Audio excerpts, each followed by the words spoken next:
E a gente segue falando sobre esse conflito no leste europeu. Relatórios de inteligência do Ocidente mostram que a Rússia não conseguirá lançar ataques múltiplos contra a Ucrânia tão cedo.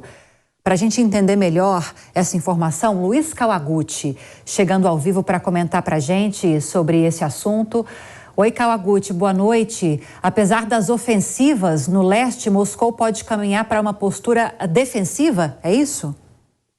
É mais ou menos isso. Boa noite, telespectadores.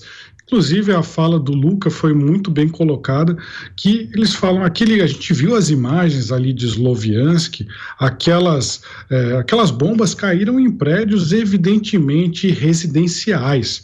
É claro que as tropas ucranianas, por vezes, usam alguns desses apartamentos para hospedar alguns dos seus soldados lá, isso acontece, isso é verdade.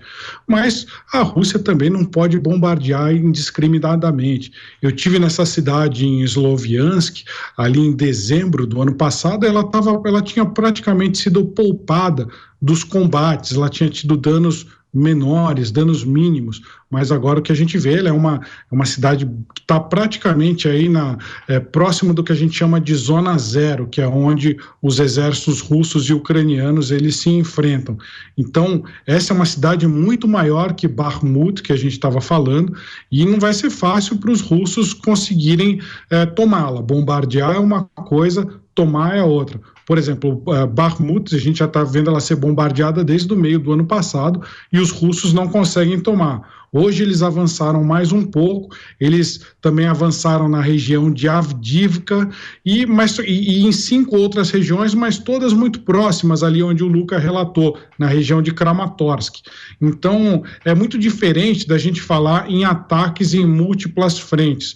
Quando começou a guerra da Ucrânia, em fevereiro do ano passado, a gente viu ataques tanto no leste, ali onde está acontecendo agora, quanto no sul, quanto até na própria capital ucraniana, Kyiv. O que os analistas militares estão falando agora é que a Rússia não tem tropas suficientes para fazer ataques tão amplos quanto foram feitos aí no início da guerra. Então ela deve se concentrar principalmente nessa região ali de Sloviansk, de Kramatorsk, de Bakhmut, que é a região chamada de Donbás, e é onde a Rússia havia afirmado desde o início que era a região que ela queria tomar, e falta pouco para ela acabar de tomar essa região.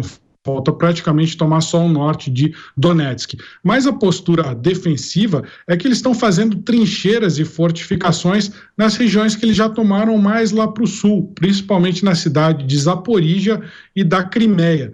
Então, o que os analistas estão apostando agora é que eles vão tentar continuar dominando essa região leste do país e vão fazer muita força para resistir ao que pode ser a contraofensiva ucraniana e vão tentar segurar esses territórios que eles já conquistaram ali no começo do ano passado. Agora, Kawaguchi, apesar das dificuldades para ambos os exércitos avançarem, as baixas na guerra já passam de centenas de milhares. Como os dois lados, Kawaguchi, estão se mobilizando ou mobilizando combatentes para continuar esse conflito? Essa questão ela é muito importante porque se a gente pegar as baixas ucranianas, segundo as estimativas dos Estados Unidos, elas já passariam aí de 120 mil. E do lado russo elas passariam de 230 mil. É claro que não dá para a gente dizer com certeza se esses números estão corretos, mas aí já passou aí de mais de 300 mil baixas se a gente for considerar os dois lados. Do lado russo, eles estão implementando um sistema automatizado, inclusive de inteligência artificial, para selecionar quem são os russos que vão ser enviados para a guerra.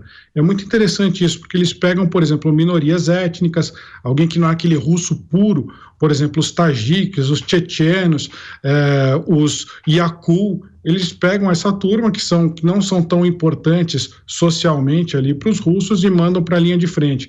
Eles também pegam pessoas aí que já tiveram registros criminais, pessoas que não conseguem emprego há muito tempo, ou seja, aquela parte da sociedade que isso aí seria impensável numa democracia de verdade, né? A Rússia tem democracia só no nome. Se você fazer escolhas de quem vai para as missões mais difíceis de acordo com a sua situação social, se a gente for parar para pensar, para a gente aqui no Ocidente é um absurdo, mas lá para a Rússia faz todo sentido. Eles acabam, entre aspas, se livrando de alguns elementos da sociedade indesejados. Na Ucrânia está tendo uma tensão muito grande também, porque eles têm muito menos, a população deles é muito menor que a população russa, então eles têm que recrutar o máximo possível. Então todas as cidades já estão tendo o que se chama de movimento antimobilização, ou seja, são jovens que ficam escondidos dentro de casas de parentes e não saem na rua para nada, porque os militares ficam andando pela rua e se acham um jovem em idade militar, já pegam ele ali na rua e já levam para a linha de frente. Então isso está causando um pânico muito grande entre cidadãos ucranianos que não querem lutar.